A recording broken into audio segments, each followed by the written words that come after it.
Here we go. So the third proposal, there is more. There is somebody say there is more. There is more.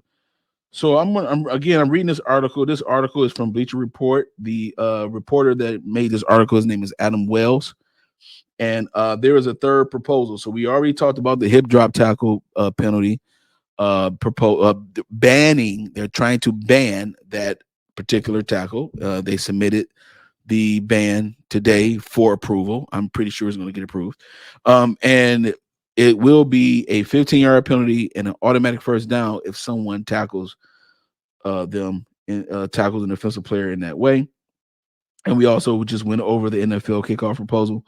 No more fair catches and kickoffs. No more fair catches and kickoffs. But, however, there are going to be some changes concerning the spot of the ball and where the kick lands and how the kick needs to be ran in the landing zone. Amen. It is what it is. All right. The third proposal would allow replay review when there is clear and obvious visual evidence the game clock expired before the ball is snapped. Okay. Again, I'm reading this article with you all. We're doing this together. All right. This is the Bleacher Report.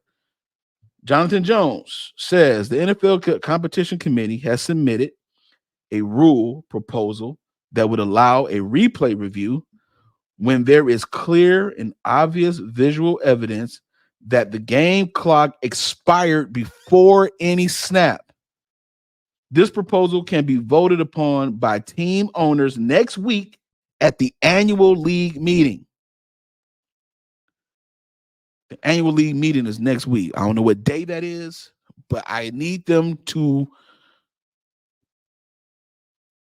approve that. I need them to approve that, okay?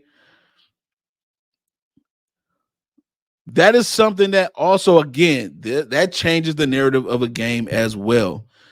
When you can see that the game clock is clearly expired, they snap the ball anyway and just let the play go. And then it's a touchdown, or then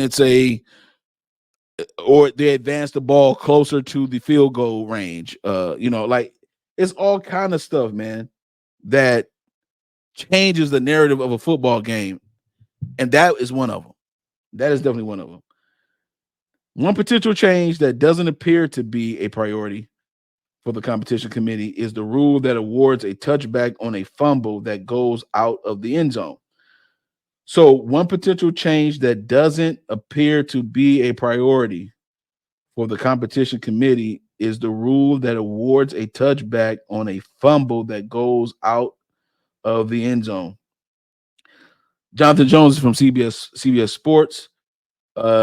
Jonathan Jones noted there is no proposal on the table to change the fumble touchback rule.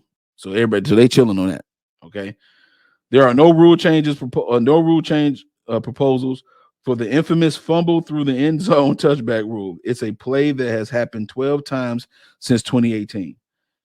Said another way, it has happened 12 times in roughly the last 250,000 plays, 0.0048% of plays the last 6 years. So basically, it's not a factor in the game, and it doesn't necessarily change the narrative of a game until it actually changes the narrative of a game. like nothing is really important or a priority until it becomes a priority.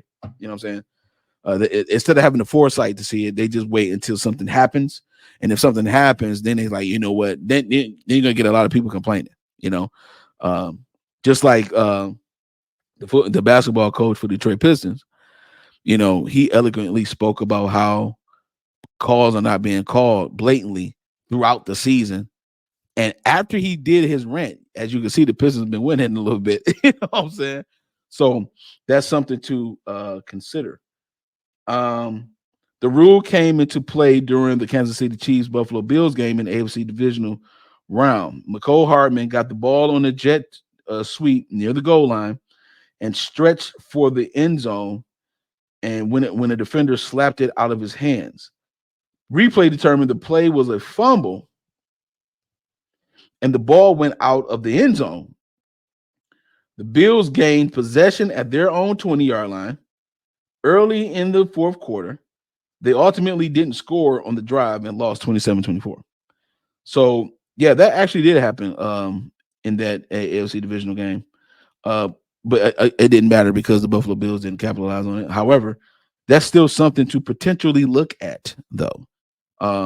When you're as far as moving on with these proposals and things like that on an off-season basis. The hip drop tackles have been a key talking point throughout the league for the last 2 seasons.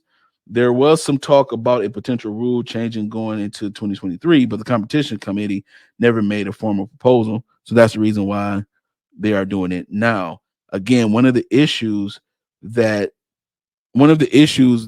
that occurred with the competition committee is the fact that they didn't have the proper language to determine how the hip drop tackle was actually impacting players' safety and the game itself. So, or the team owners themselves as well. Again, the team owners are the one paying these guys. And if I'm giving somebody $50 million fully guaranteed, and I'm paying them $50 million, and he's not he got his money, you know what I'm saying?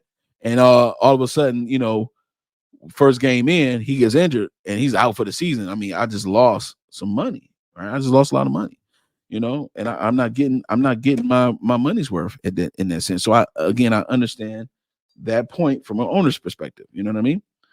The NFL Players Association issued a statement in March 2023 urging the league not to ban the hip drop tackle technique. Mm-hmm. NFLPA, here we go. Here we go, man. Says here, while the players have consistently advocated for health and safety advancements, any prohibition on the hip drop tackle technique is unfair to players and unrealistic to implement.